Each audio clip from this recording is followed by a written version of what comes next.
Hello dear, good evening. तो आज dear हम नर्सिंग फाउंडेशन का लेके आए हैं चैप्टर, जो कि आपको जेएनएम में भी मिलेगा और बीएससी नर्सिंग भी मिलेगा। ठीक है, जेएनएम फर्स्ट ईयर में बात करें तो जेएनएम फर्स्ट ईयर में आपका, ठीक है, जेएनएम फर्स्ट ईयर में unit number fundamental of nursing के नर्सिंग फाउंडेशन के यूनिट नंबर 3 में मिलेगा आपको ये टॉपिक। ठीक है, मोस्ट इम्पॉर्टेंट टॉपिक है। इसमें हम आपको यूरिनरी इनकॉन्टिनेंस, यूरिनरी एलिमिनेशन बताएंगे और बाउल एलिमिनेशन बताएंगे। ठीक है, और उसके बाद अगर बीएससी की बात करें तो बीएससी सेकंड सेम में, ठीक है, सेकंड सेम में यूनिट नंबर 5 में है, यूनिट नंबर 5 में। ठीक है, तो ये मोस्ट इम्पॉर्टेंट टॉपिक है, इसमें बहुत ज़्यादा पूछा जाता है। इसमें हम आपको बताएंगे सभी जो है कि कैथेटराइजेशन के बारे में। ठीक है, कैथेटर कैसे लगाया जाता है, मेल में कितना साइज होता है, फीमेल में क्या होता है, ये सारी चीज़ें बताएंगे। उससे पहले कुछ इम्पॉर्टेंट जो आपके एग्ज़ाम के दृष्टि से है तो उसको हम बता देते हैं।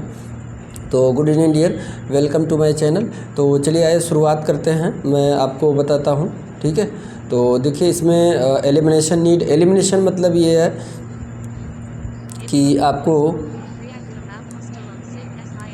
तो डियर एलिमिनेशन का मतलब क्या होता है पहले तो ये समझ लीजिए। एलिमिनेशन का मतलब एलिमिनेट करना यानी किसी चीज़ का बॉडी से जो वेस्ट प्रोडक्ट है, जो ख़राब पदार्थ है, उसको बॉडी से बाहर रिमूव करना। ठीक है, बाहर निकालना। तो एलिमिनेशन मतलब एलिमिनेट करना। अब एलिमिनेशन जो अच्छे प्रोडक्ट हैं जो हमारे शरीर में, उसको तो हम एलिमिनेट करेंगे नहीं, तो जो वेस्ट प्रोडक्ट हैं उसको हम एलिमिनेट करेंगे। ठीक है, वेस्ट प्रोडक्ट होते हैं उसको एलिमिनेट करेंगे। तो इसमें वेस्ट प्रोडक्ट को एलिमिनेट करने के लिए पहले तो ये जानना होगा कि हमारे बॉडी में वेस्ट प्रोडक्ट होते कितने हैं। तो एक तो हो गया CO2, ठीक है, उसके बाद यूरिया, ठीक है, उसके बाद ये जो है कि CO2 हो गया, यूरिया हो गया, और स्वेट के द्वारा कुछ यूरिया निकलता है, स्वेट ग्लैंड के द्वारा। ठीक है, ये हो गया, और उसके बाद स्टूल हो गया।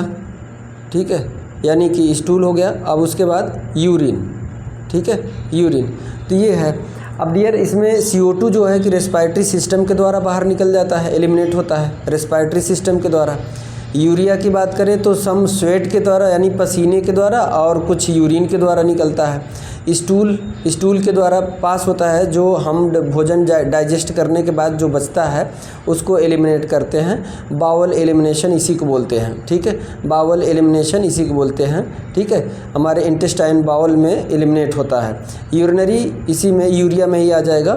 ठीक है, तो ये एलिमिनेशन है। तो एलिमिनेशन को अगर एक शब्द में हम अगर कहें तो एलिमिनेशन एक्सपल्सन मतलब बाहर करना, एक्सपल्सन मतलब बाहर निकल, एक्सपल्सन ऑफ द वेस्ट, या फिर इसी को कह सकते हैं removal of waste from the body by lungs, skin, rectum and urinary bladder. ठीक है, by lungs, skin, rectum and urinary bladder. Lungs के द्वारा क्या निकालेंगे, लंग्स के द्वारा क्या, CO2, ठीक है, स्किन के द्वारा स्वेट, ठीक है, रेक्टम के द्वारा स्टूल, और यूरिनरी ब्लैडर के द्वारा यूरिन। ठीक है, तो ये डियर ये एलिमिनेशन होता है, जो वेस्ट प्रोडक्ट बॉडी का होता है उसको बाहर निकालना होता है।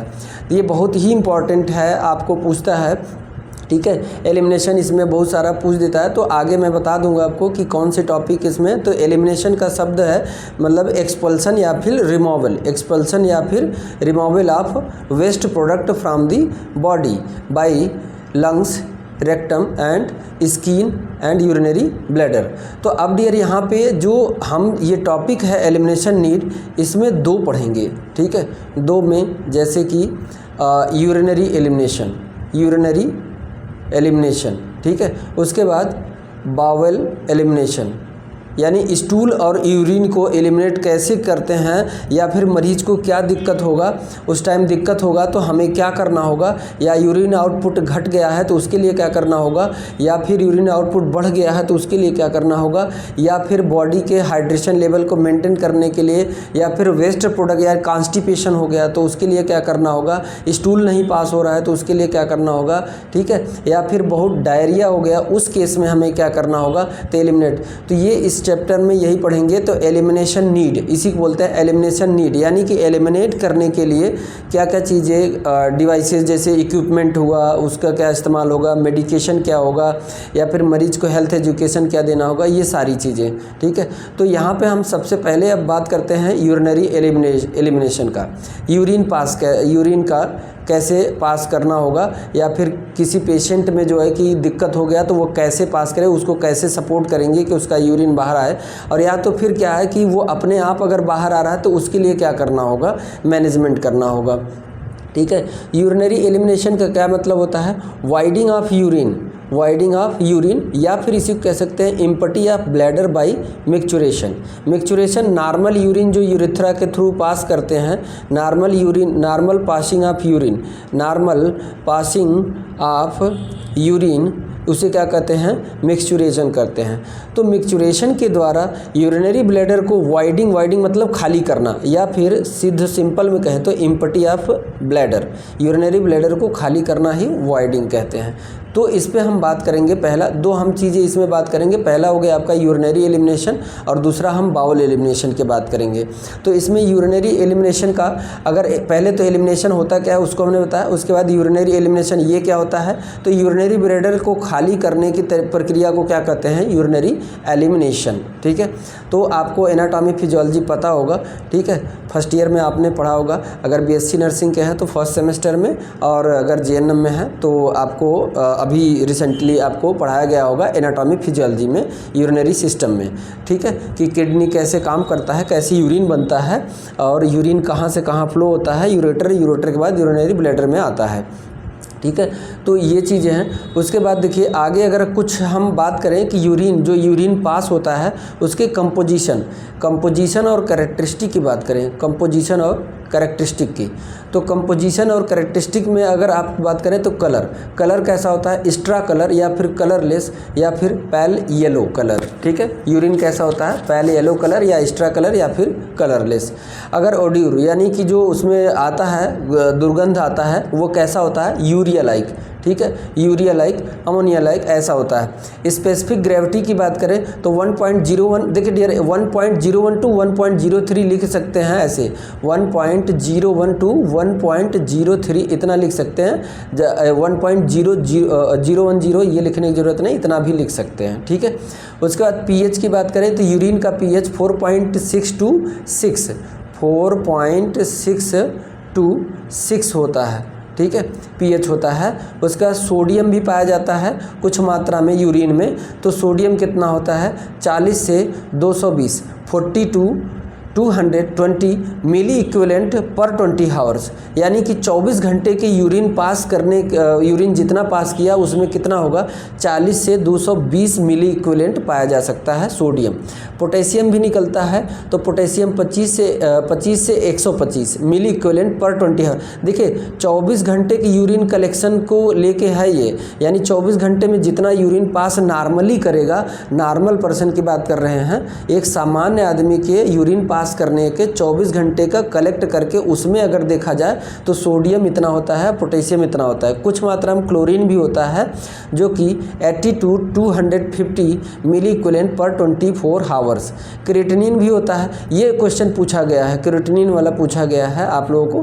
क्रिएटिनिन कितना होता है, 1 टू 2 ग्राम पर 20 आवर्स। ठीक है, कैल्शियम भी होता है 0.1 टू 0.7 ग्राम पर 20 आवर्स। प्रोटीन की बात करें तो 1 टू 15 मिलीग्राम पर डेसीलीटर इतना होता है। ऑस्मोलैरिटी की बात करें तो इसकी ऑस्मोलैरिटी कितनी होती है, 80 टू 1300 मिली ऑस्मॉल पर लीटर। ठीक है, बिलिरुबिन या फिर कीटोन या फिर लिकोसाइट या फिर आरबीसी डब्ल्यूबीसी यूरिन में बिल्कुल भी नहीं पाए जाते हैं। यूरिन में एक नॉर्मल पर्सन की बात कर रहा हूँ, एक सामान्य पर्सन की बात कर रहा हूँ, उसको कोई दिक्कत नहीं, कोई प्रॉब्लम नहीं है, उसको कह रहा हूँ कि उसके यूरिन में बिलिरुबिन भी नहीं पाया जाएगा, कीटोन भी नहीं पाया जाएगा, और लिकोसाइट और आरबीसी डब्ल्यूबीसी ये सब नील होंगे, यानी जीरो होगा, नहीं पाया जाएगा। तो ये कैरेक्टरिस्टिक और कंपोजिशन ऑफ यूरिन हो गया, आपको पूछ लेता है कभी भी, तो ये आपके सिलेबस में है। ठीक है, आइए चलिए आगे अब बात करते हैं, कुछ जो है फैक्टर ऐसे हैं जो इन्फ्लुएंस करते हैं यूरिन के आउटपुट को। ठीक है, यूरिन के आउटपुट को इन्फ्लुएंस करते हैं, यानी उनको क्या करते हैं, डिस्टर्ब करते हैं। तो फैक्टर इन्फ्लुएंसी यूरिनेशन में, यानी यूरिन डिस्चार्ज करने में कौन कौन से ऐसे फैक्टर हैं जो इन्फ्लुएंस करते हैं। तो पहला है लेस बॉडी फ्लूइड इनटेक, ठीक है, लेस बॉडी फ्लूइड इनटेक। और दूसरा है हार्मोनल चेंजेज, ठीक है। जैसे लेस बॉडी इनटेक की बात करें तो जो पेशेंट है या फिर जो क्लाइंट है वो फ्लूइड का इनटेक ही कम कर रहा है, यानी पानी ही कम पी रहा है, फ्लूइड कम ले रहा है, तो जाहिर सी बात है यूरिन कम निकलेगा, तो आउटपुट में यूरिन कम आएगा, ठीक है। हार्मोनल चेंजेज हो सकता है। हार्मोनल चेंजेज में हमने आपको बताया हार्मोनल में एल्डोस्टेरॉन होता है, ठीक है, एल्डोस्टेरॉन, ठीक है, एल्डोस्टेरॉन हार्मोन्स होता है। और आपका वैसोप्रेसिन या एडीएच, वैसोप्रेसिन, ठीक है, वैसोप्रेसिन या एडीएच हार्मोन्स होता है। देखिए एल्डोस्टेरॉन का काम क्या है, एल्डोस्टेरॉन का काम क्या है, सोडियम और वाटर का रीअब्जॉर्प्शन करना। सोडियम, जैसे मान लीजिए किडनी ट्यूब्यूल में, ठीक है, किडनी से जो ब्लड फिल्टर हुआ, ब्लड फिल्टर होने के बाद उसमें क्या जा रहा था, सोडियम और वाटर बहुत ज़्यादा मात्रा में जा रहा था। तो ये हुआ कि इसमें से सोडियम और वाटर निकाल लिया जाए। तो वही सोडियम और वाटर को निकालने के लिए यूरिन से, नहीं तो यूरिन बहुत डाइल्यूट हो, यूरिन हमारा कैसा होता है, कंसंट्रेटेड होता है, सांद्र होता है, तो इसको डाइल्यूट ना होने पाए, सांद्र ही रहे, तो इसमें से वाटर रीअब्जॉर्ब, जैसे कि यूरिन फिल्टर हुआ तो ये यूरिन जा रहा था यूरेटर की तरफ, इसमें से क्या निकल गया, सोडियम निकल गया, ठीक है, और उसके बाद वाटर निकल गया, H2O निकल गया, ठीक है। और ये कौन निकालता है, तो एल्डोस्टेरॉन हार्मोन जो एड्रिनल कॉर्टेक्स से सिक्रीट होता है। उसके बाद वैसोप्रेसिन की बात करें, वैसोप्रेसिन भी यही करता है, वाटर होल्डिंग कैपेसिटी को मेंटेन करता है, फ्लूइड बैलेंस, इलेक्ट्रोलाइट बैलेंस करता है। तो वैसोप्रेसिन या इसी को एडीएच बोलते हैं, anti diuretic hormones, anti diuretic hormones. बहुत ज़्यादा मात्रा में अगर यूरिन पास हो रहा है तो एडीएच का सिक्रीशन हो जाता है, और इससे क्या होता है, यूरिन में से वाटर और सोडियम का रीअब्जॉर्ब हो जाता है। इससे क्या हो जाता है, यूरिन का जो है कि कम सिक्रीशन होता है, बाहर यूरिन आउटपुट में कम आता है। यानी कि बॉडी की फ्लूइड को क्या करते हैं, ये कंजर्व करते हैं, बॉडी से फ्लूइड का ज़्यादा निकलने ना पाए, इसको कंजर्व करते हैं ये दोनों हार्मोन्स, एल्डोस्टेरॉन और वैसोप्रेसिन, जिसे एडीएच कहते हैं। और वैसोप्रेसिन एक और काम करता है, ठीक है, ब्लड वेसल पर भी काम करता है, ब्लड वेसल पर भी काम करता है। तो ये वैसोकॉन्स्ट्रिक्टर की तरह कार्य करता है, ये है, ठीक है। तो इसके लिए आपको फिजियोलॉजी हार्मोन्स में बताया गया होगा, ठीक है, आपको जो पढ़ाए हुए तो एनाटॉमी फिजियोलॉजी में जो हार्मोनल एंडोक्राइन सिस्टम में उसमें बताया गया होगा, ठीक है। उसके बाद एज है, ठीक है, एज में ये भी इफ़ेक्ट करता है यूरिन को एलिमिनेट करने में, ठीक है। तो एज में जैसे मान लीजिए कि अगर 50 से ऊपर के एज है, 50 से ऊपर के एज है, मान लीजिए 60 से 60 हैं, 70 हैं, इतना है, तो जाहिर सी बात है जो उनके ब्लैडर का इंस्पेक्टर होगा, ब्लैडर का जो इंस्पेक्टर होगा, जहाँ से कंट्रोल होता है, जहाँ पे इंस्पेक्टर यानी कि एक्सटर्नल और इंटरनल दोनों होते हैं। तो इंटरनल तो इनवॉलेंट्री होता है और एक्सटर्नल वॉलेंट्री होता है, लेकिन इस पर क्या होता है, मसल्स में कॉन्ट्रैक्शन वो कम हो जाता है, इसलिए हमेशा रिलैक्स होता है। ज़रा सा छींक या कफिंग या खांसी आया, छींक आया, या फिर प्रेशर लगा, एब्डोमिनल, लोअर एब्डोमिनल प्रेशर आया, तो क्या हो जाता है, यूरिन ब्लैडर से बाहर आ जाता है, ठीक है। तो ये जो होता है, अगर जैसे मान लीजिए कि अगर मान लीजिए 20 से 30 साल के उम्र में, 20 से 30 साल के उम्र में ही अगर ऐसा दिक्कत हो रहा है कि खांसने, छींकने या फिर ऐसे अगर फ्लूइड बाहर आ जा रहा है, तो उसके लिए क्या करना होगा, यानी कि जो पेल्विक फ्लोर की मसल्स हैं या फिर यूरिनरी ब्लैडर की मसल्स हैं वो वीक हैं, उनमें कॉन्ट्रैक्शन, वो टोन उसमें ख़त्म हो चुका है। तो उसी टोन को लाने के लिए एक एक्सरसाइज किया जाता है जिसे कहते हैं कीगल एक्सरसाइज, कीगल एक्सरसाइज करके पेल्विक फ्लोर मसल को कॉन्ट्रैक्ट किया जाता है और उसमें टोनिसिटी को बढ़ाया जा सकता है, जिससे क्या होता है, ब्लैडर पे कंट्रोल हो सके, जो इंस्पेक्टर है वो और स्ट्रांग हो सके और यूरिन को रोका जा सके। नहीं तो ऐसा क्या होगा कि अपने आप छींकने, खांसने या प्रेशर लगने पर ही यूरिन डिस्चार्ज हो जाएगा। ऐसा ओल्ड एज में होता है, वृद्ध में होता है, ठीक है, 60 से 70 के बरस हो गए उसमें, क्योंकि उसमें क्या होता है कि मसल्स में टोनिसिटी वीक हो जाती, ख़त्म हो जाती है, कम हो जाता है, इस वजह से, ठीक है। मेडिकल कंडीशन, कुछ मेडिकल कंडीशन जैसे मान लीजिए किडनी डिजीज़ है या यूरेटर डिजीज़ है या ब्लैडर का डिजीज़ है या यूरेथ्रा का डिजीज़ है, अगर इसमें कोई दिक्कत है तो उसकी वजह से, डायबिटिक पेशेंट है तो उसमें बहुत ज़्यादा यूरिन पास होगा, ठीक है। न्यूरोलॉजिकल डिसऑर्डर है, कोई न्यूरोलॉजिकल डिसऑर्डर है उसकी वजह से भी दिक्कत हो सकता है, ठीक है। तो ये यूरिन को पास करने वाले दिक्कत हैं सभी। अब कुछ ऐसे फैक्टर हैं जो यूरिन को क्या करते हैं, यानी कि फ्लूइड को बाहर से निकलने से भी बचाते हैं। तो इसमें उसको क्या कहते हैं, उसको क्या कर सकते हैं, यूरिन को मेंटेन करके रखते हैं, आउटपुट को मेंटेन करके रखते हैं। तो उसको भी बताएंगे। पहले देख लीजिए कि इसमें हमने मेडिकल कंडीशन बताया, यानी कि डिजीज़ वगैरह है। उसके बाद डियर साइकोलॉजिकल डिसऑर्डर की वजह से भी यूरिन का पास हो जाता है, ठीक है, इनवॉलंटरी तरीके से पास हो जाता है साइकोलॉजिकल। जैसे मान लीजिए बहुत स्ट्रेस में है या एंजाइटी में है या फिर हैबिचुअल हैबिट है या रूटीन है, ठीक है, रूटीनली ऐसा होता है। तो साइकोलॉजिकल डिसऑर्डर की वजह से भी यूरिन पास जो है कि यूरिन अपने आप पास हो जाती है, उसमें भी दिक्कत होता है, ठीक है। स्ट्रेस होने की कंडीशन के, स्ट्रेस होने की वजह से रात में सोए हैं तब यूरिन पास हो जाता है, एंजाइटी घबराहट बहुत जाता है तब यूरिन पास हो जाता है, या फिर हैबिट, ऐसा स्वभाव ही है कि उनके हैबिचुअल में है, आदत में है, जैसे छोटे बच्चों के आदत में है तो उसमें आ जाता है, रूटीन में है उसमें भी आ जाता है, ठीक है। तो उसके बाद life style factor, life style में डाइट ठीक से नहीं ले रहा है, फ्लूइड डाइट नहीं ले रहे हैं, या फिर ऐसा डाइट है जो ऑयली है, स्पाइसी है, वैसे ज़्यादा ले रहे हैं तो उसमें भी, तो इसलिए बैलेंस डाइट भी लेना बहुत ज़रूरी है। Physical activity, sedentary lifestyle जी रहे हैं तो उसकी वजह से भी यूरिन का पास करने में दिक्कत होता है या यूरिन पास करने में एबनॉर्मलिटी होती है। मेडिकेशन, लंबे समय से कोई ड्रग्स ले रहे हैं तो उसकी वजह से भी हो सकता है। जैसे कि मान लीजिए किसी की किडनी थोड़ा सा दिक्कत है तो डायलिसिस हो रहा है या ड्रग्स ले रहे हैं तो उनको भी दिक्कत हो सकता है। और उसके बाद किडनी डिजीज है, लंबे समय से ड्रग्स ले रहे हैं या फिर बीपी का ड्रग्स ले रहे हैं, बीपी ब्लड प्रेशर का ड्रग्स ले रहे हैं तो उनमें भी दिक्कत ऐसा आ सकता है कि यूरिन अपने आप पास हो जाए, ठीक है। तो उसके बाद आगे अगर हम बात करें कि कुछ ऐसे फैक्टर हैं जो क्या करते हैं, फैसिलिटेट यूरिन एलिमिनेशन, क्या करते हैं, यूरिन को एलिमिनेट करने में फैसिलिटेट करते थे। और वो क्या थे, ये जो था इसमें क्या था, देखिए अभी तक जो हमने बताया वो फैक्टर ऐसे थे जो यूरिन को पास होने में रोक सकते थे या ज़्यादा कर सकते थे या बढ़ा सकते थे, ऐसा करते थे, ठीक है। लेकिन यहाँ पे क्या होगा, ये प्रमोट करेंगे, इन्फ्लुएंस करेंगे, ठीक है, फैसिलिटेट करेंगे वो ये फैक्टर हैं, ठीक है। फैक्टर फैसिलिटेटिंग यूरिन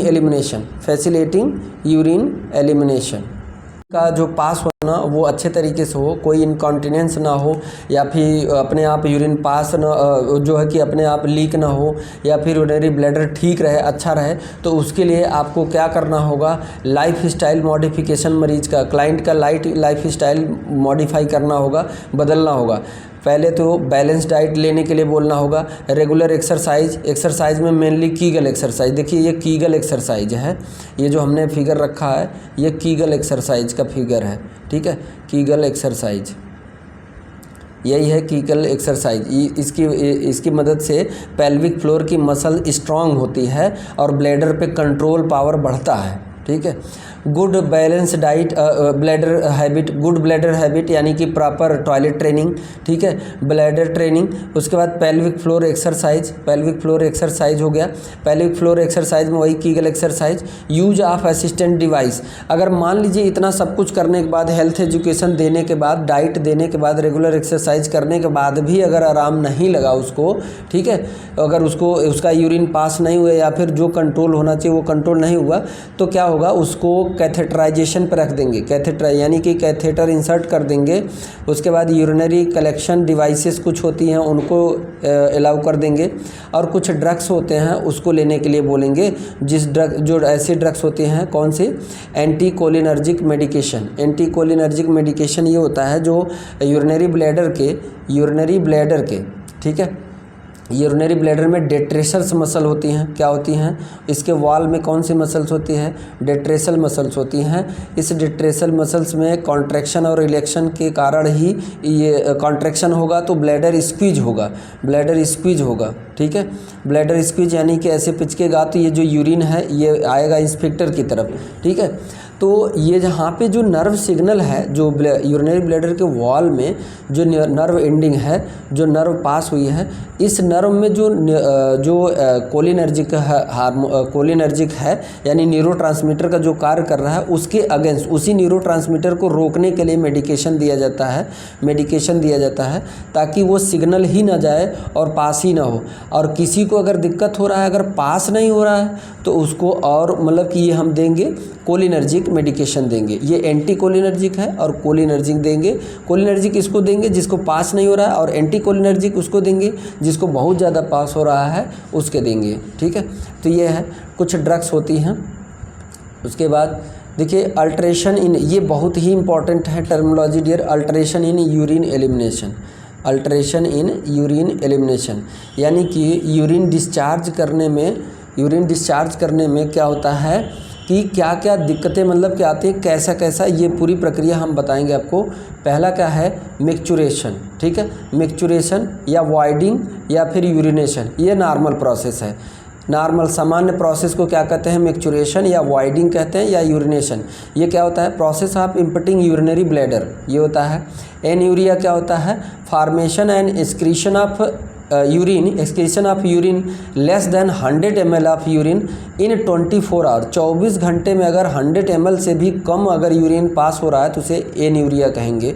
डिसयूरिया क्या कहेंगे? डिफ़िकल्टी इन वाइडिंग, यानी कि यूरिनरी ब्लैडर को खाली करने में दिक्कत हो रहा है और उसके साथ साथ पेन हो भी सकता है और नहीं भी हो सकता है। ठीक है, तो डिसयूरिया का मतलब सिर्फ और सिर्फ अगर आपको कहा जाए तो डिफ़िकल्टी इन वाइडिंग या फिर difficulty in emptying urinary bladder. अब उसमें क्या होता है? पेन हो भी सकता है with or without pain, with or without pain. ठीक है, उसके बाद एन्यूरियासिस। एन्यूरियासिस क्या होता है? एन्यूरियासिस क्या होता है? इनवॉलंटरी वाइडिंग। ये यहाँ पे डिसयूरिया में क्या था कि डिफ़िकल्ट हो रहा था, मिक्सचुरेशन में क्या था? वो अपनी इच्छा से यूरिन को डिस्चार्ज कर रहा था, नॉर्मल प्रोसीजर है। लेकिन एन्यूरियासिस में क्या होगा? इनवॉलंटरी, यानी कि अपनी इच्छा से नहीं, अपने आप उसका यूरिन पास हो जा रहा है। ठीक है, इनवॉलंटरी वाइडिंग या emptying of bladder in an inappropriate place. Inappropriate place वो कहीं भी है, लेटा है, बैठा है, सोया है या फिर कहीं पे चल रहा है, ज़रा सा खांसी आई, छींक आया, वो भी आए। उसके बाद एन्यूरियासिस का मतलब कि यूरिन का पास होना ज़्यादातर, और इसी को कहते हैं बेड वेटिंग। ज़्यादातर बेड पर ही पास करते हैं, बेड वेटिंग। ठीक है, बेड वेटिंग इसी को कहते हैं। ठीक है, तो ये क्या है? ये रात में जो बच्चे पेशाब करते हैं जैसे सोए में, वो उसको भी इसी कैटेगरी में रखा जाएगा। एन्यूरियासिस, बेड वेटिंग उसी को कहते हैं। ठीक है, इसी को बेड वेटिंग भी कहते हैं, इसी को एन्यूरियासिस कहते हैं। ठीक है, उसके बाद आपका इनकॉन्टिनेंस। ये क्या होता है? Incontinence, inability to control the sphincter. अगर कोई क्लाइंट है जो अपने ब्लैडर के इंस्पेक्टर पे कंट्रोल नहीं कर पा रहा है तो उसे क्या कहेंगे? इनकॉन्टिनेंस। क्या कहेंगे? इनकॉन्टिनेंस। तो कह रहा है कि इनएबिलिटी, अयोग्य है, control the sphincter which guard the bladder muscles, तो उस पर कंट्रोल इसका हट गया है। इनेबिलिटी टू कंट्रोल इंस्पेक्टर पे कंट्रोल हट चुका है। जबकि क्या होता है कि आपका वॉलंटरी भी कंट्रोल होता है, जबकि वॉलंटरी वाला हट गया है। ठीक है, फंक्शनल इनकॉन्टिनेंस क्या होता है? इनेबिलिटी या फिर अनविलिंगनेस। अब बिना इच्छा के अनुसार, बिना उसकी इच्छा का, आप ए पर्सन, ठीक है, आप पहले इसको मैं हटा दूँ, इसको ऊपर कर दे रहा हूँ। ठीक है, तो देखिए इनकॉन्टिनेंस का मतलब क्या होता है? Inability to control the sphincter which guard the bladder opening, यानी कि जो ब्लैडर है, इंस्पेक्टर जहाँ पाया जाता है, जो ओपनिंग होता है, उस पर क्या कंट्रोल हट जाए तो उसे कहेंगे इनकॉन्टिनेंस। ठीक है, फंक्शनल इनकॉन्टिनेंस क्या होता है? इनएबिलिटी, ऐसे पर्सन क्या होते हैं? इनेबल या फिर उनकी इच्छा के विरुद्ध होता है। क्या? Of a person with normal bladder and inspector control function, यानी कि उसका यहाँ पे तो कार्य कर रहा था लेकिन एक्सटर्नल इंस्पेक्टर इसके कंट्रोल में होना चाहिए, इसके कंट्रोल में नहीं था, लेकिन यहाँ पे पूरी फंक्शनिंग गड़बड़ है, उसके कंट्रोल में नहीं है, यूरिनरी ब्लैडर भी और इंस्पेक्टर भी दोनों, ठीक है। तो नॉर्मली वो कंट्रोल नहीं कर पा रहा है, उसके लिए कहेंगे फंक्शनल इनकॉन्टिनेंस, ठीक है। उसके बाद नक्चूरिया, क्या कहते हैं, नक्चूरिया कहेंगे, नक्चूरिया क्या कहते हैं, इसे कहते हैं वाइडिंग ड्यूरिंग नॉर्मल स्लीपिंग हावर्स, ठीक है, नॉर्मल स्लीपिंग हावर्स। रात में बहुत ज़्यादा पेशाब करने को नक्चूरिया कहते हैं। रात में बहुत ज़्यादा पेशाब करने के मतलब स्लीपिंग हावर, 6 घंटे 7 घंटे सोए थे, उसमें कई बार उठ के पेशाब किया नक्चूरिया, ठीक है।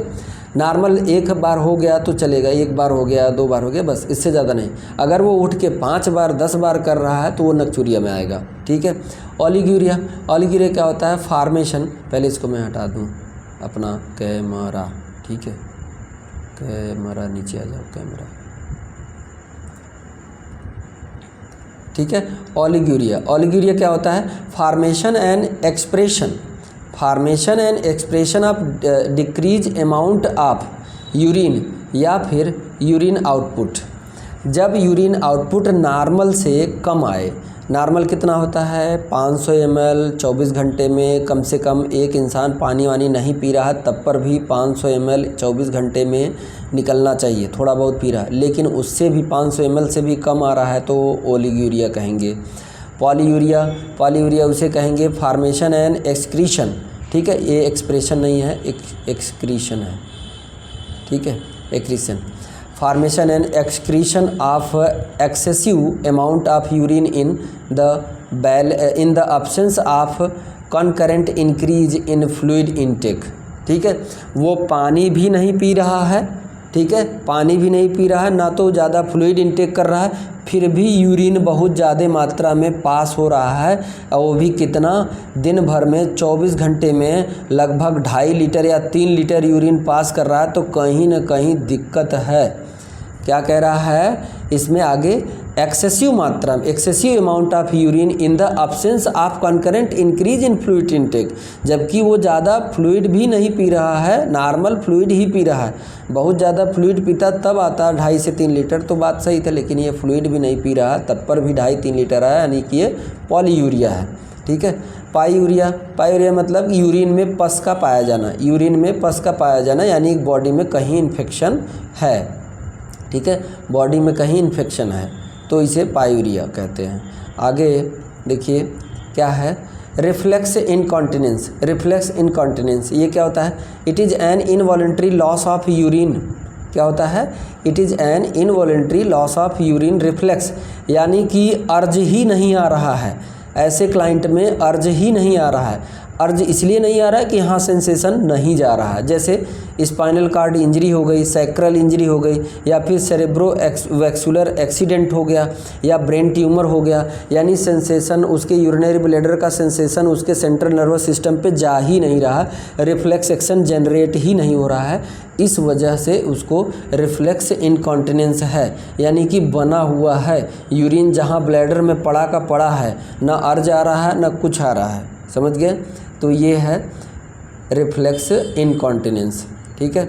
उसके बाद आगे बात करें तो स्ट्रेस इनकॉन्टिनेंस, क्या, स्ट्रेस इनकॉन्टिनेंस क्या होता है, इसको पहले कैमरा नीचे, ठीक है। स्ट्रेस इनकॉन्टिनेंस ये क्या होता है, यानी प्रेशर लगने, सडन इनवॉलेंट्री लॉस और leakage of small amount of urine, अचानक यूरिन का लीक करना, ब्लैडर से यूरिन का अपने आप लीक करना इनवॉलेंट्री तरीके से, due to increase in intra abdominal pressure, यानी जैसे कफिन खांस दिए, छींक दिए, हंस दिए तेज़ी से, कुछ चीज़ें वज़न भारी चीज़ें उठा लिए या फिर जंप कर दिए, उसकी वजह से यूरिन उसका अपने आप बाहर आ गया ब्लैडर से, तो उसे कहते हैं स्ट्रेस इनकॉन्टिनेंस, ठीक है।